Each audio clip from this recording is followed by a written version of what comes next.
brain kau bilang kau punya rib cage that you are breathing. That same message is being sent to the muscle. To the muscle lah. So what happens now is every time aku breathe in, dia naik. Ush. Every time aku breathe in, dia naik. Every time aku breathe out, dia turun. Kau boleh tunjuk ke? Boleh? Kil. Kil. Sharul ada benda interesting nak tunjuk lah. Aku Okay kan? Okay, ni berdiri lagi bagus lah. Okay. So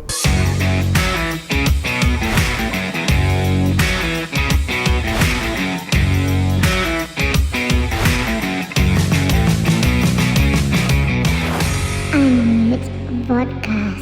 Okay guys, welcome back to part 2. Kita masih bersama Sharul.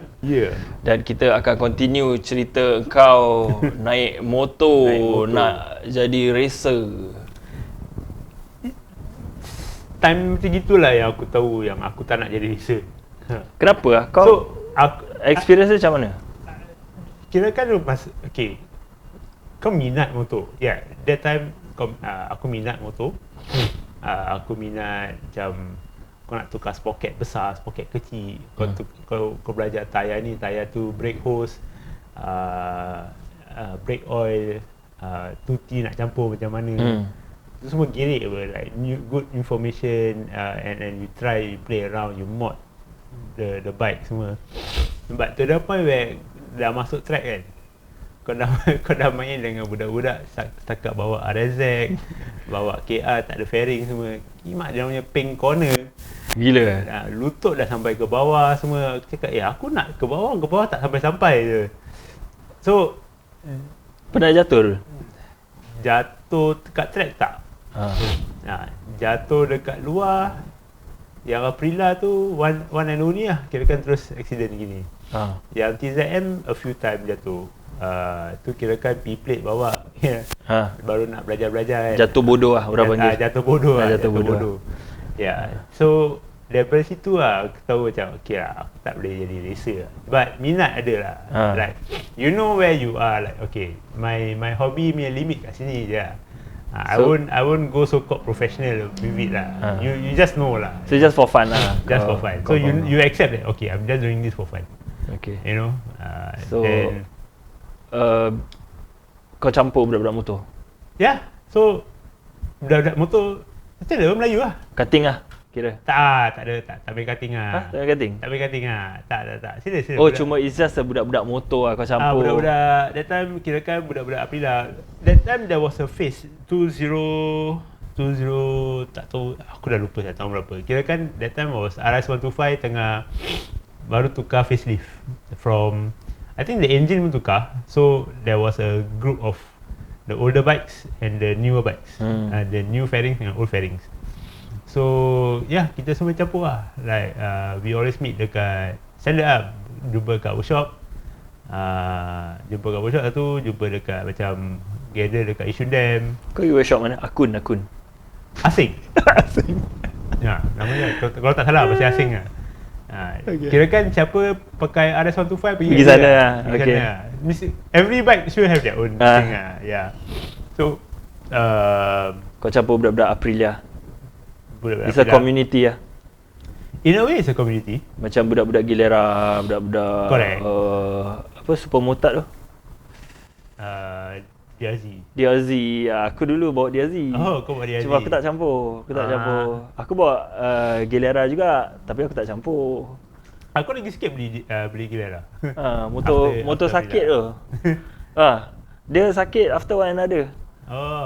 So bila dulu aku aku rasa lepas NS aku bawa Gilera.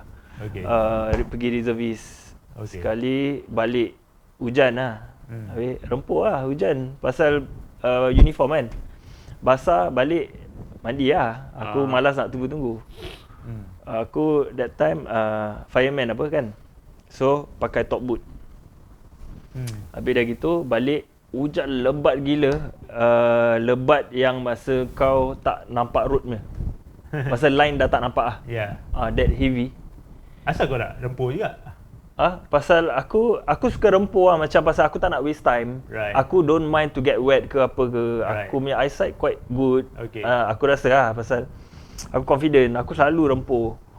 So during that point of time aku rempur dekat expressway tu, motor mati bro. Mati? Hujan tengah lebat gitu tau. Mati. Aku tolak pergi shoulder lane. Aku jalan dengan motor aku, hujan lebat gila. Top boot aku, air dah macam fountain. Dah keluar. Motor problem gila. Yeah, so that's one of aku punya bad experience lah dengan that bike. Yeah. So kau campur that budak-budak Aprilia, and then after that that's the point where kau, that's the point yang accident lah. Kira kan accident pun kau walk aku through lah. When was it? How does it happen? Yeah, so to put things into context, it happened pagi raya. Pagi raya kira the next morning tu kau nak pergi sembahyang raya lah, pergi masjid sembahyang raya. Yeah. So on a yearly basis back then, kirakan it's a family tradition yang kita bikin lontong, bikin ketupat. So the few days leading up to raya tu macam beli daun ketupat, beli lontong punya, beli beras. And back then, since my grandfather time datuk aku dia dah ada dia punya burner, dia punya dekat luar rumah. Is it? Buat kat luar rumah. Pakai dia punya tong gas semua kan. So you cook you boil the nasi for I don't know 8 jam. Yeah. Yeah, so continuously. In a way, it was a tradition. So the idea is on the eve of raya tu, yang apa kau dah masak tu, kita distribute lah amongst our own family members. Maybe here and there ada kawan rapat yang kau kasih. So yeah. So back to that night, kira aku dah habis hantar-hantar. Aku dah habis hantar-hantar lontong, dah habis hantar-hantar ketupat. Then belum nak lepas tidur buka lah. ni. Lepas buka, dah lepas hantar-hantar. Kira the whole day was spent hantar-hantar. Hantar-hantar. Lepas buka, banyak ke barang kau bawa? Banyak. Tak, aku rasa time tu bawa kereta. Aku bawa kereta bapak aku. Okay. Aku pergi hantar-hantar dulu. Then aku rasa kalau tak salah sampai buka kat rumah, lepas tu keluar hantar-hantar sikit lagi, beda. Kirakan dah duduk rumah. So yalah, masih yang bulat kan, masih macam takkan dah duduk rumah kan. Lagi malam raya kan. Malam raya kan, dah mood nak enjoy semua kan. Saya tanya members ni sana, ada yang 1-2 cakap, okey jom kita jumpa dekat workshop Workshop? Meeting, kira kan meeting point dekat workshop Workshop tu kat mana? Workshop that time was Kaki Bukit. Ui, aku that time tinggal kat Chachukang je. jauh ya. So yalah, demi motor bro. So workshop motor kau memang kat situ lah. Servis pun memang pergi jauh situ lah. So daripada Chachukang asing lah tu. Asing lah. Always sampai sana lah. Sampai sana kirakan meeting point kat situ lah. Mana yang daripada Punggol, mana yang daripada Yishun, semua kat situ juga. Dah jumpa kat situ, berbual. Then pergi riding kejap, patah sampai sana balik. That time dah pukul 12 lebih, dah pukul 1 lah. So macam sebelum balik kita pergi supper So tapi dah habis riding. Dah habis riding lah. Then dah berbual, bincang macam nak pergi mana makan we decided on that time, kalau tak salah, Mr. Teh Tarik yang dekat East Coast Park. Okay. Aku tak tahu sekarang masih ada ke tak. So the intention is to go there. Niat nak pergi sana. So kita pun riding balik lah. Tinggal dua bike je. Tinggal aku dengan member aku. So kita pergi, we went off to, on the way pergi Mr. Teh Tarik tu. The accident dekat situ lah. The accident happened at along PIE. Masih ada? Tak, handphone aku. Handphone kau Suddenly dia punya Siri keluar. Siri dia keluar. Siri. Tak tahu, random cerita tengah intense ni. Okay. So yalah, we were on the way to Mr. Teh Tarik lah. Then along PIE, tempat kau tahu yang dekat PIE, kau dah nak sampai airport, masih kat PIE, if you go up and take the roundabout, Fort Road is it? Tak. PIE tau. Fort Road ECP ke? Oh ya, okay. PIE, TPE dengan PIE dah merge. Then kat depan kau, kalau kau belok kiri, kau pergi airport. Kalau kau naik terus, kau go one round masuk ECP. Sebelah kau is the start of the runway. Okay. Kau dapat selalu kalau kau jalan sana nampak kapal terbang tengah nak landing. That stretch lah. It's a straight road. It's a straight road. Tak ada bends, tak ada apa. Ada banyak kereta. Pukul 2 pagi pun. Uish, okay. So, lapang lah. Lapang. But my own memory of it ends there. So until today aku tak boleh ingat kenapa. Nobody can vouch for or witness the accident. Oh man. Yeah. Only yang member aku lah, yang the second bike tu. So the only thing he said was, masa aku nampak kau dah terbaring kat bawah. You were about 20 seconds ahead of me. Tapi apa yang kau sangka jadi pada kau? So apa yang kau rasa? Initially lepas accident semua, kau bilang orang mana kau punya accident semua kan. Start lah orang cakap, oh tu tempat kuat lah, tu tempat berantu lah. Keras. Orang cakap tu keras lah, cakap aku dengar macam gitu, pasal I don't have memory of it. Okay. So you just have to work with whatever people tell you lah, you know. So whatever people can relate to you. Pasal like I said, member aku cakap by the time aku nampak kau dah terbaring kat bawah. Yeah. So back to that specific point of time, dia cakap dia nampak aku dah terbaring kat bawah, but I was conscious. Aku tak lost conscience. Aku masih tengah berbual dengan dia. The one thing that he said was that aku keep saying aku punya tangan, aku tak rasa tangan aku, and he just keeps telling me to lie down lah, to go ambulance. So he was the one who called ambulance. Just nice ada budak, ada motor Cisco datang, help to block the road and all that. From what he told me juga, aku punya motor dah jauh ke depan, about 200 meters. 200 meters from kau yang tengah terbaring tu. From where I was landing, from where I landed. So maybe it was still fairing je rosak. Motor aku banyak-banyak benda, fairing je rosak. Lain semua okay? Lain semua okay. Masih boleh start. No wait, we will go there. So chances are it was like maybe dragging on the apa, yang expressway kan, kat tengah-tengah ada border yang besi tu. Maybe it was just dragging along it sampai momentum dah stop, dia jatuh lah. Yeah. So daripada situ ambulance bawa aku masuk pergi Changi General Hospital. Yeah. So I was there for a good 2 weeks. At least I think 2 weeks. Tapi kau tak ingat ambulans nak ambil kau ke apa ke? So that's what I said. My memory is until to the point yang aku ride sampai situ. Kawan kau tak bilang? Dia bilang itu je. Dia cakap, aku nampak kau dah terbaring kat bawah. Habis So I can only bilang? based on his first hand encounter lah, his point of view je lah. Tapi dia mesti tahu whether not like kau naik ambulans pergi hospital ke tak. Tu semua dia bilang lah. Dia cakap, so kau naik ambulans lah? Ambulans datang? Aku naik ambulans, ambulans datang. Darah? Dia cakap darah tak banyak, it's just normal abrasions. Aku ada abrasions here and there. Okay.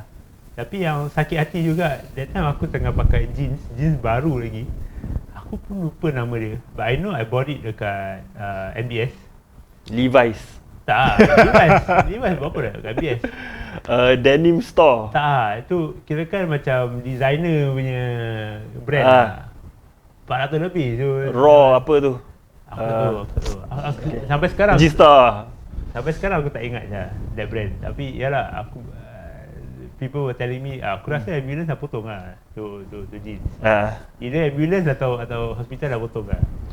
Yeah, so anyway, aku so that whole entire span where I was from the point of my accident and I think the first 5 days after the accident, a lot of people came, and that's what they tell me lah. Macam like my working colleagues, my pool colleagues, my pool buddies, mana budak motor, dia orang cakap, aku jumpa kau. Aku cakap, aku tak ingat lah. Sumpah aku tak ingat. Dia cakap, then everyone said they were talking to me. I was conscious, talking fine. Ada a bit macam susah nak berbual, tapi they keep saying I was conscious. But at that whole 5 days aku tak ingat. Aku tak ingat siapa datang. Apa. Aku tak ingat siapa siapa datang. Kau sangka yang terjadi kat kau? Self-skidded ke? Kau blackout ke? Kau tidur ke? So maybe a few months later lah, when I was like strong enough to kind of like walk and go around a bit lah. Macam kaki aku tak ada apa-apa, tapi like body wise still very weak lah. So by a few months later baru aku tengok motor aku, kira kan nak kena settle lah motor kena nak buat apa kan.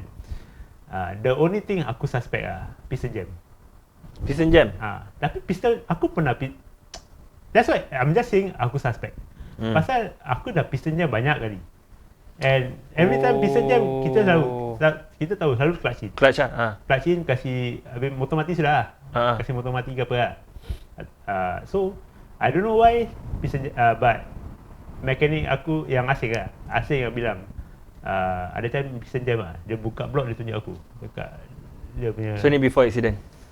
After accident lah. After accident dia tunjuk kau piston jam. The few months tu pasal aku bilang motor bawa pergi kat asing. Bapak aku handle lah, tak tahu apa dia handle, right. I think the IMAS taruh dekat mana tak. Then my father go and settle, go and bring to asing lah.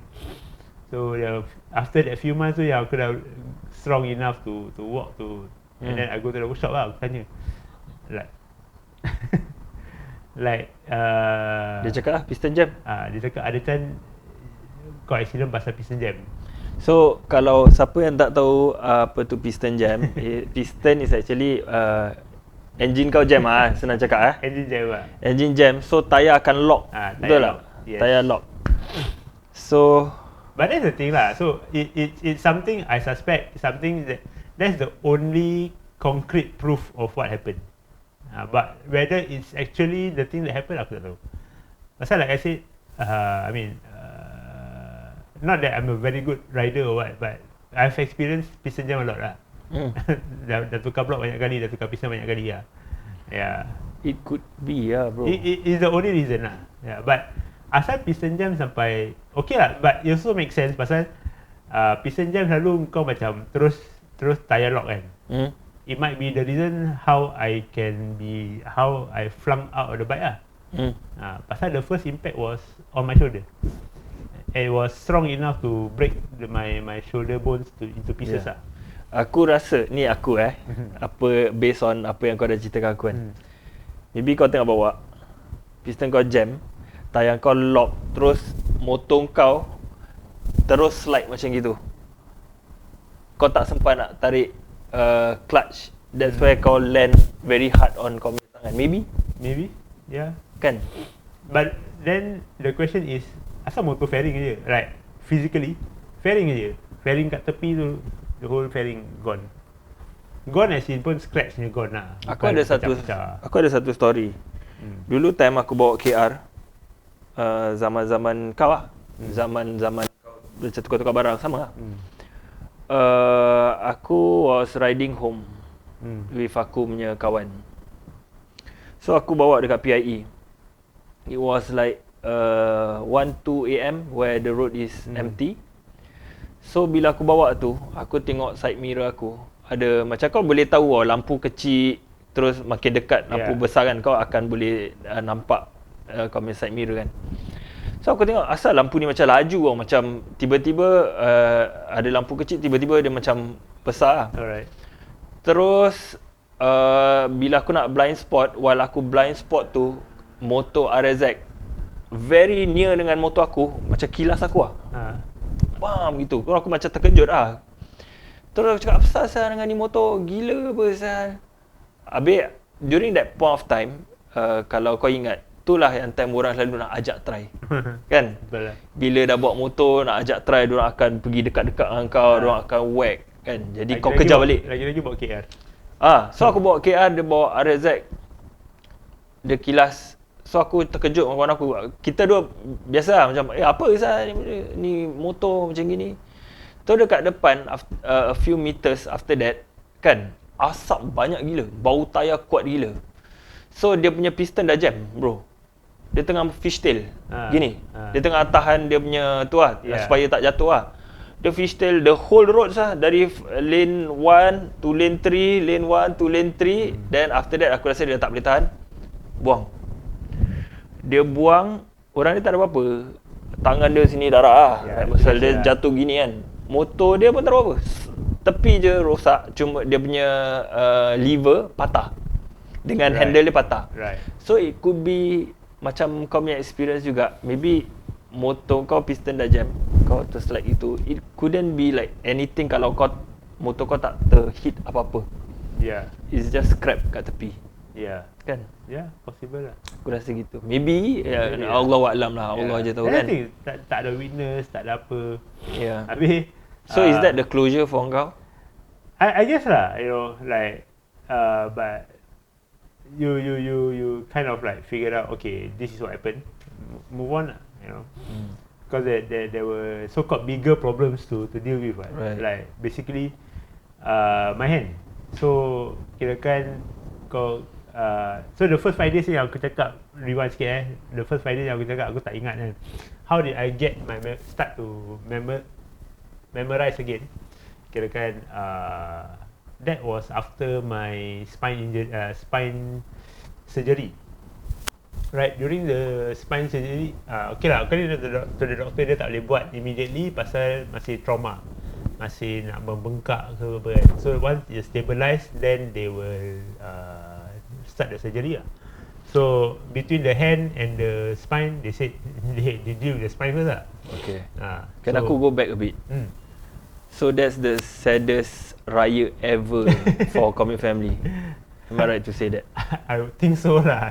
Sah bro, sebelum raya sah, like one day sah, it could be the saddest punya hari raya sah. Betul lah. To hear like macam anak aku accident, salah. Then everybody have to rush to hospital. Imagine malam raya. Then they start calling, Sharul accident. Then like, Sharul accident. Oh man, aku boleh imagine sah how the situation. Lah, I mean. So first day raya, do your family celebrate? Again, I don't know, but most likely. Kau tak tanya ke? Kau tak tanya ke? Tak, now that you ask me, baru aku tanya je. Aku tak tanya apa. I was so busy like recovering or should I say going through a new experience in life.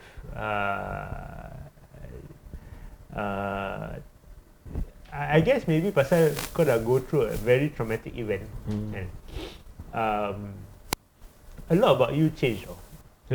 To add on, kirakan rumah aku back then rumah orang tua lah. So everybody visit. My grandparents were at my house. Then kirakan the extended family, you know, saudara mara. So they come to the house, especially the first few days mesti ada ya. Then kirakan it was easy to spread the news lah. Siapa yang datang, my parents not there ke, or if I'm not there, mesti dah tanya ke, Sharul kat hospital. Oh ya So I do remember like those after the 5 days lah. I do remember yang mana masih pakai baju raya datang hospital. Do you get to pakai kau punya baju raya? Tak apa. Tak. What colour was that? Tak ingat je. Tak ingat je. So that's the only baju raya yang kau tak dapat nak pakai. Pada year. Uish. Yeah. A lot of things change lah, you know. Life totally changed at that point of time lah. Yeah. So bila kau dah kat hospital 5 hari tu, kau tak ingat kan? After the spine surgery baru kau gain back kau punya memory. Kirakan how the doctors put it in layman terms, when you go through a traumatic event, if your brain recognizes yang kau dah it's a traumatic thing kan, and the brain trying to protect itself, it goes into a safe mode. Okay. Like how Windows ada safe mode kan, you can do certain things but you cannot do everything. Okay. Same to the brain. It still the brain physically is intact. Everything about what happened before the accident is still intact. But in a way the brain doesn't allow new memories to come in. So new things to come in tak ada. But the brain tries to keep your body functions to the basic as possible lah. Okay. Yeah. Only when the brain feels that dia dah safe to everything is safe again, then kira kan dah boleh start recording balik lah. So that's why after 5 days after the surgery, I guess the brain feels that okay lah, things are normal again. You know, normal enough for you to move on, to continue again. Then start recording. Baru start recording aku balik. Rasa recording memory takes a lot of energy. Yeah. Yang sama macam kamera. So bila dia nak focus on something, dia reserve the energy to stop recording. Ni aku dah merepek lah. So then yalah dari situ kirakan slowly bila first kau sadar memory kau dah datang balik, apa yang kau ingat? Masih lost lah. Aku lost. Kirakan aku tak tahu apa jadi. Do you recognize people? Recognize people, yes. No issue recognition. Kirakan no permanent memory losses. Cuma aku macam the memory yang kau tak dapat is only the accident punya portion tu lah. For that 5 days lah. Cuma aku bangun very lost lah. Kirakan to me 1 minute ago I was fine. Then now I'm in a bed, in a hospital bed. And then people start telling me, the accident was 5 days ago. 5 days ago. So, you know, things becomes more lost and lost before you start to slowly gain get the answers you want. Like apa jadi, what were my injuries, and then of course the tangan, nothing was done to the tangan yet. So like tangan aku that time masa aku first, aku ingat tangan aku tergantung dekat atas katil. So they tried to run a rod ke atas apa to hang my hand. That is the first time kau tahu pasal tangan kau lah? That is pasal the first time macam aku rasa tangan aku macam ni. Okay. Pasal during the accident kau tak ingat apa? Tak ingat. Kan? Yeah. So that's the first memory yang kau tahu asal tangan aku. Yeah. The only time where I got a legit answer to my hand was I think the very next day when yang my spine surgeon tu datang lah. Kira kan macam dia punya morning check up semua kan. They go to their patients. They were talking about the spine, but then I was asking, how about my hand? So the spine surgeon, being a spine surgeon, dia tak tahu sangat pasal tangan lah, tapi he just blurted out these few words that which kind of gave me that reality check. Okay.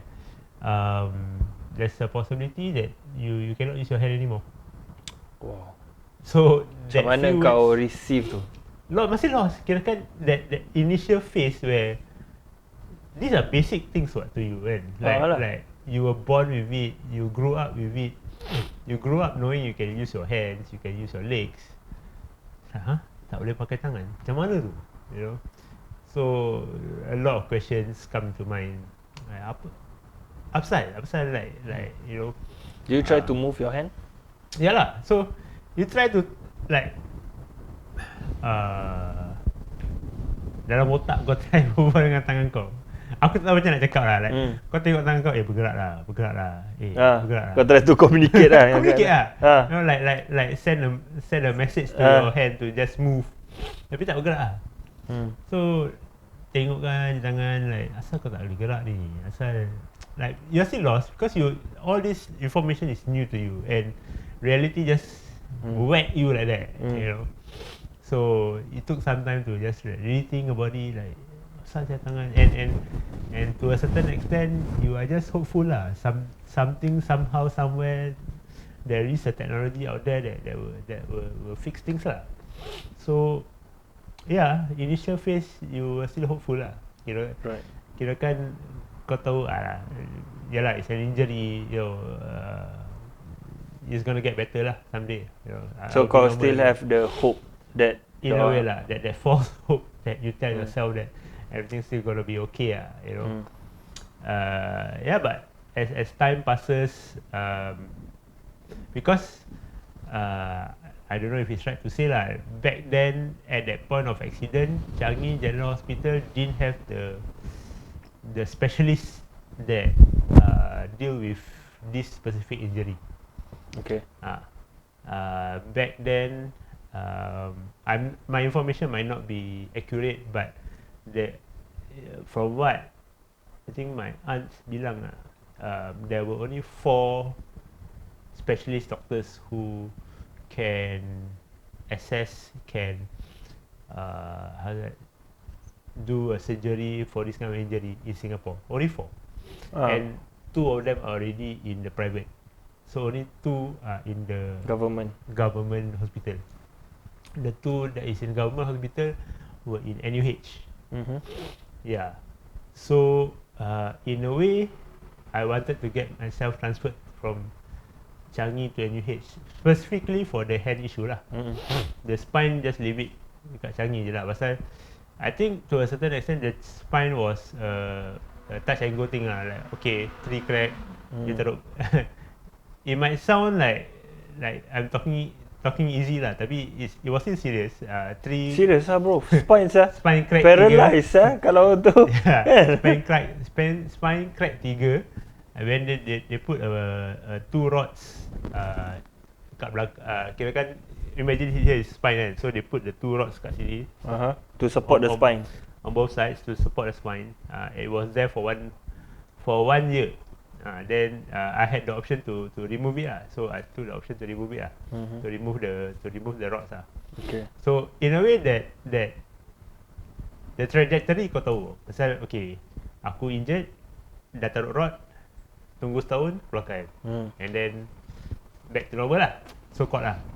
So kau, but hand masih question mark. So kau ingat the same thing can happen to your hand lah? Well, to a certain extent maybe, like I just don't have answers yet. I just don't have a recovery plan.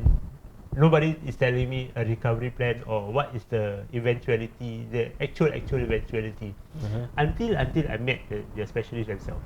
Okay. Tu baru dia duduk situ, dia bilang kau, cakap okay, baru dia ceritakan lah, like your spine, your nerves from your brain go down to your spine, then from your spine it spreads out to whichever part of the body that the nerve supposed to go lah. So basically whatever is going to the hand, it comes out from the spine kat bawah neck sikit, then it comes out through the brachial plexus area, then it comes down to your hand. So whatever nerves that is for muscle, for to feel, to whatever lah, so long as it's related to the nerve system, and it's all coming out from there. Then the damage was there itself lah, the impact, because of the impact, the nerve itself either patah, because of the impact, or tercabut dari spine. So there and then itself, so doktor bilang, cakap, at this point of time, there is no technology out there to take that spine and poke it back inside, macam wire masuk gitu je lah. So it just the hard facts lah, that you won't get to be able to use your hand anymore lah. So but what's next lah? Of course that's the first reality. That's the first reality check. That's the first information that hits you and say, okay, inilah Sharul sekarang. Macam doktor bilang kau ada cancer. Yeah, kan? I guess. So macam mana bila everything sink in, macam mana kau receive tu? I guess that's the point where kau tahu kan, macam okay, tangan aku no hope. Tangan aku no hope. A mix of different feelings lah bro. Marah ada, sedih ada, confirm lah. Kau tak boleh main bilet. So these are the things that kau marah pun macam kira I think like any other normal human being or any Muslim lah. Marah because kenapa benda ni jadi kat aku? Kenapa aku? Kan? That thought it come to mind lah. You know, kenapa aku? Things like what did I do to deserve this? You know? Macam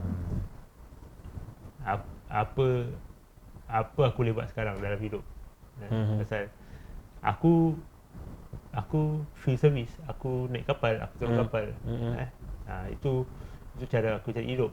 I mean that's how I get my living. So during that point of time kau masih kerja kapal bila this thing happen? At that point of accident je lah. Aku tengah free service lah. But all the way was hospitalization leave lah.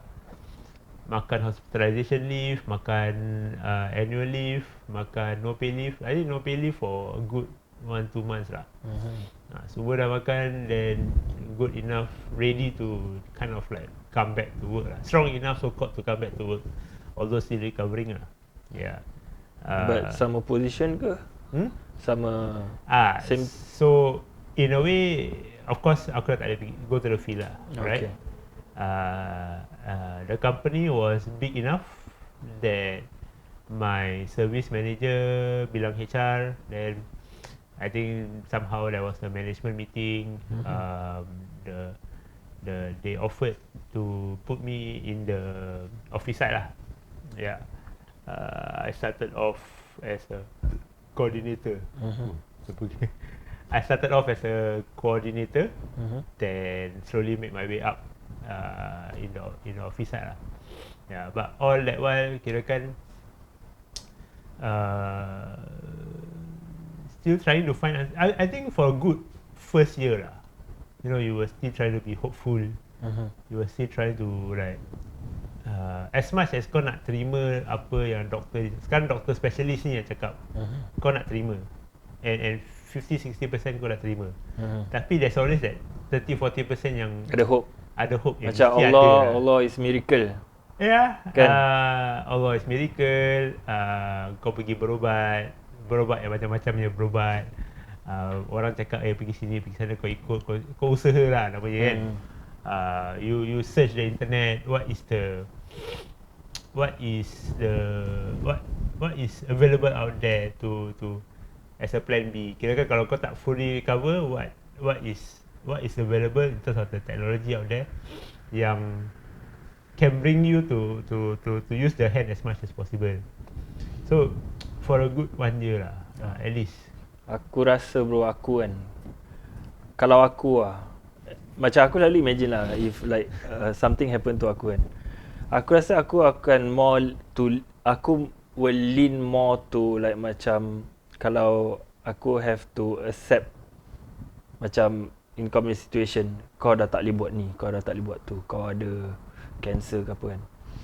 Aku always think that macam aku tak nak dengar cakap doktor Allah is miracle macam anything, because ada jugalah story-story yang aku dengar macam doktor cakap kau dah tak boleh jalan, dia usaha jalan bro sampai macam biasa lah. But it takes a lot of effort lah, dia punya journey tu lah. Tapi dia prove lah yang doktor dia, kau dulu cakap aku tak boleh jalan, actually boleh jalan. So it's always like Allah miracle. Aku rasa aku not that strong that aku always like that. I think okay lah. Aku at some phases of my recovery journey, aku ada terfikir gitu, kan. But there are hard facts also to follow. Pasal okay, when that thought comes to mind, then you put logic into play, like the logical reasoning lah. When you talk about benda-benda gini yang okay, doktor cakap tak boleh jalan lagi, tapi kau berusaha, kau boleh jalan. From my point of view was like, okay lah, kau punya nerves masih ada, kau punya muscle masih ada, kau berusaha, and somehow it worked out for you, right? All the whatever injury, you recovered from it, the nerves, everything is still intact. the information from the brain to the leg, or the information from the leg from the brain to the hand is there. You just had to recover, and it was a miracle for you. It's still a miracle, I no doubt. But the hard fact is the physically is there. Yeah. You know? But I keep coming back to the point lah, macam the my nerves are broken. Dah tak ada. Benda tu dah tak ada. Otak kau nak berbual dengan tangan dah tak boleh. So what kind of So hope can I put on that? Can understand. Yeah. So I guess to a certain point, like aku memang gitu. Aku yang orang ni gitu lah. I try to put logical reasoning in front of the problem and what is the best solution. Kalau aku nak mengharapkan macam gitu je sampai ni je, sampai sekarang. Dia ibaratkan apa tahu, kaki kau dah kodong, dah gitu kau mengharapkan dia grow balik. Betul tak? Yeah, you can say that. Right. So it's just an impossible thing lah, kan? Yeah. So bila kah tangan kau macam, it takes how long for your hand to shrink? Aku believe that bila kau accident, both hands are like equally equal size. Tu makan tahun lah bro. Tu makan tahun, like for the muscle to really they call it what? Deteriorate. Yes, deteriorate pasal masa kau tak pakai. But the blood is still moving and all that lah. Yeah. So physical appearance wise, kalau aku pakai long sleeve gini mungkin tak nampak sangat. It's just kalau pakai aku short sleeve, dia nampak lah. At one point, maybe 2-3 years ago, aku terfikir pasal nak bikin badan, nak bikin tangan, like build muscle lah. Fikir, kalau aku build muscle sini 10 kali besar sini apa? What are the options for you actually? Apa? What are the options for you? Like macam doktor dia kasih kau options tak? Options? Yes. Macam is either, so then, back then dia cakap, he put it very very straightforward, but at the same time it is in a way that you are willing to accept kind of reasoning. Cakap macam tadi aku cakap, dia cakap your hand will never be normal anymore. That you have to accept. Right? But here's what I can do for you. So naturally apa yang nerve yang daripada spine pergi kat tangan, put all that aside. What they can do is they find not say new, healthy nerves from other parts of the body that is near to the head. Kalau itu, that nerve is good, is strong, jangan ambil tu nerve, taruh kat tangan. Okay, it's getting complicated. It's getting a bit Frankensteinish. Bear with me. So what? In order to what? The simple objective is that to give some function to the hand, although it's very limited, right? So it gives the hand some movement, some functionality lah, rather than just tergantung kat situ je. Boleh move ke? Boleh move? Boleh. Not normal. Again, not normal. So before I reveal, let me just walk you through what happened. Okay. So it was I think a good 14 hours operation. First they have to do a discovery, then second baru dia boleh do whatever they want to do. So they cut my hand from somewhere in the middle here. Nampak zigzag sampai sini. Dia lari kat bawah ketiak. Can we see the hand, Gil? Can we see Sharul hand? Boleh, okay. So they cut from here. They do a zigzag. They run below my armpit. It's one straight cut. Zigzag. Kenapa zigzag? Aku tak tahu. Kirakan I don't know lah. It's just orang punya thing lah. Maybe dia nak flip buka lagi besar ke. Boleh nampak. That's true lah. Kalau gini susah nak. So the zigzag, it's a straight line up to my ketiak, bawah armpit, then down the back of my hand. So and then dia potong sini, just to see everything, right? Just to see the damage. Just to see and then do whatever they need to do to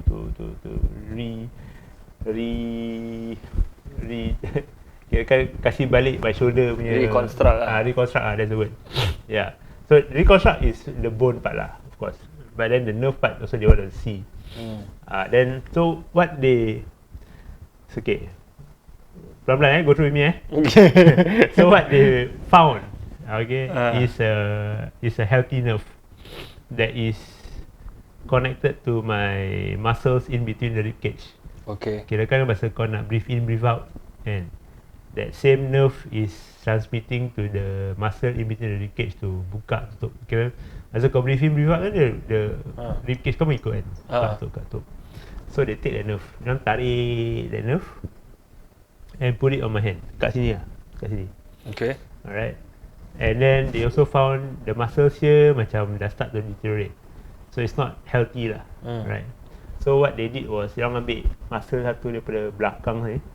I don't know if you can see kat kamera lah, but ambil kat belakang sini. Basically, the idea is dia cakap kau tak akan, for the rest of your life, you are not able to do this anymore. Angkat tangan gini. So there are muscles kat belakang ni that support this movement. Because you cannot do this anymore, then that muscle will be wasted, right?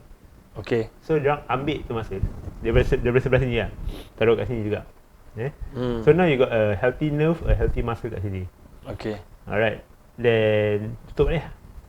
So the idea is to create 3 movement. I don't know lah. Just based on that alone, the idea was to create 3 movement.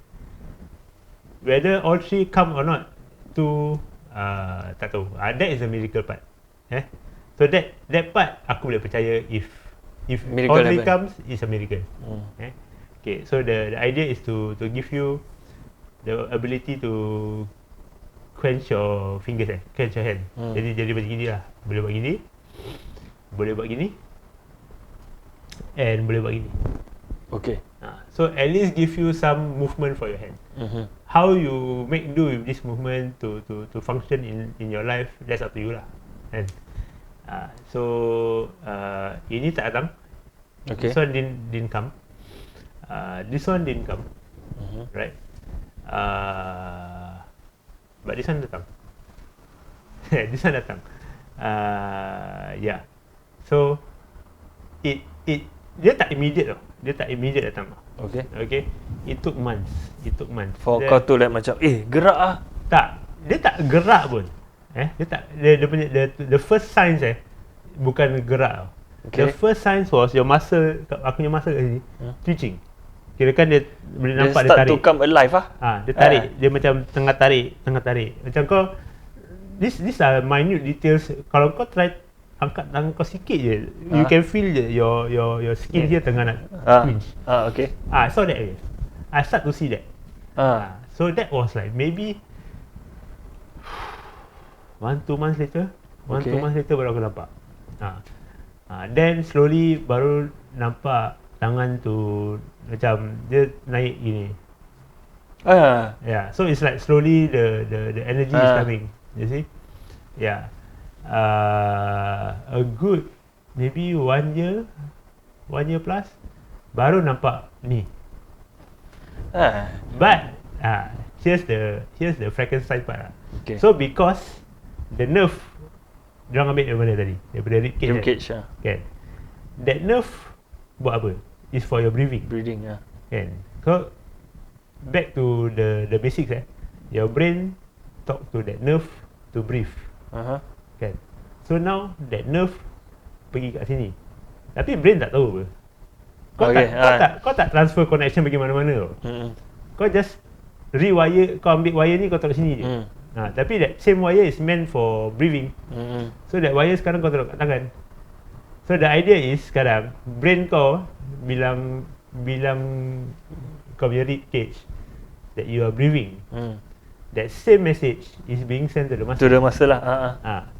So what happens now is every time aku breathe in, dia naik. Ush. Every time aku breathe in, dia naik. Every time aku breathe out, dia turun. Kau boleh tunjuk ke? Boleh? Kil. Kil. Sharul ada benda interesting nak tunjuk lah. Aku Kirakan okey, ni berdiri lagi bagus lah. Okay. So aku stand straight kan. Sekarang aku breathe out kan. Dapat Gil? Dapat Sekejap Dapat Okay tahu Dapat Ni world premiere ni. World premiere on camera. Okay, so when you breathe in, ni kau tengah briefing, dia terus naik. Kau tak boleh as I breathe in, aku tengah hold my breath kan. Tengah breathe in ni, tangan naik. I cannot control the ankle, I cannot control the wrist part lah. So the wrist tengah terjatuh gini. But okay, so and then I breathe out. Kalau kau nak breathe in without your hand going up, you still can do it. Okay, so this came, then breathe out kan.